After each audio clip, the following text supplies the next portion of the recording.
Hoy vamos a meternos en una historia fascinante sobre cómo la fe se pone a prueba y a veces, en medio de la crisis, se hace más fuerte. Para eso, viajamos en el tiempo a Kirtland, Ohio, allá por la década de 1830. Vamos a descubrir una lección que no pasa de moda: cómo encontrar verdaderos tesoros divinos justo cuando parece que todo se viene abajo. Y esta pregunta es clave, es el punto de partida de todo, porque conecta algo que pasó hace casi 200 años con una experiencia que, es universal. Es el centro de lo que vamos a analizar hoy. ¿Qué pasa cuando esa paz espiritual que sentimos es sacudida por los problemas de la vida real? Bueno, para entender la revelación, primero hay que entender la crisis. Nos ubicamos en Kirtland. Imaginen una comunidad que había alcanzado un punto espiritual altísimo, increíble, para luego, en menos de un año, caer en una crisis profundísima. Miren esta línea de tiempo, porque muestra el giro tan dramático de los eventos. En 1836, la dedicación del templo de Kirtland fue, un momento de unidad, de manifestaciones espirituales como nunca antes. Pero al año siguiente, en el 37, una crisis financiera nacional golpea con todo. Y con los problemas de dinero, ¿qué viene? Pues los conflictos internos, la desconfianza, las dudas, afectando incluso a los líderes más cercanos al profeta José Smith. En medio de toda esta preocupación, especialmente con las deudas enormes que tenía la iglesia, José Smith hizo lo que sabía hacer: buscó la guía del Señor. Y la respuesta que recibió fue un cambio total de perspectiva sobre lo que de verdad importaba. Y aquí es donde la historia da un giro de 180 grados. En lugar de recibir, una solución financiera mágica, José Smith recibió una seguridad divina. Se le dijo que a pesar de los errores humanos, de las imprudencias, todo, absolutamente todo, se iba a ordenar para el bienestar de los santos. O sea, esto no era un fracaso, era solo una pieza más dentro de un plan mucho más grande. Y esto lo ilustra perfectamente. Es el mensaje central. La invitación era levantar la vista de las preocupaciones inmediatas, del dinero, de las deudas.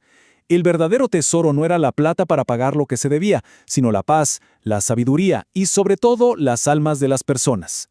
La adversidad se convirtió en una oportunidad para encontrar riquezas espirituales que el dinero simplemente no puede comprar. Ahora pasemos a los conflictos internos, porque la crisis no era solo económica, para nada, también era muy personal. Un ejemplo clarísimo fue Thomas B. Marsh, que era el presidente del Quórum de los 12 Apóstoles. Sus sentimientos heridos y su orgullo estaban creando una división muy fuerte. El consejo que se recibió aquí venía con una promesa poderosísima. La humildad no se presenta como una debilidad, sino todo lo contrario, como el camino directo para recibir guía divina. Era la fórmula para sanar las heridas del orgullo y volver a la unidad. Era, en pocas palabras, permitir que una fuerza superior te guiara. Y lo interesante es que no se quedó en una idea abstracta. No. La revelación ofreció pasos bien concretos. Primero, purificar el corazón de todo ese enojo y orgullo. Segundo, no rebelarse contra el liderazgo. Tercero, volver a comprometerse con la obra. Y cuarto, que es la base de todo, ser humilde. Un modelo súper claro para superar el conflicto personal y encontrar paz.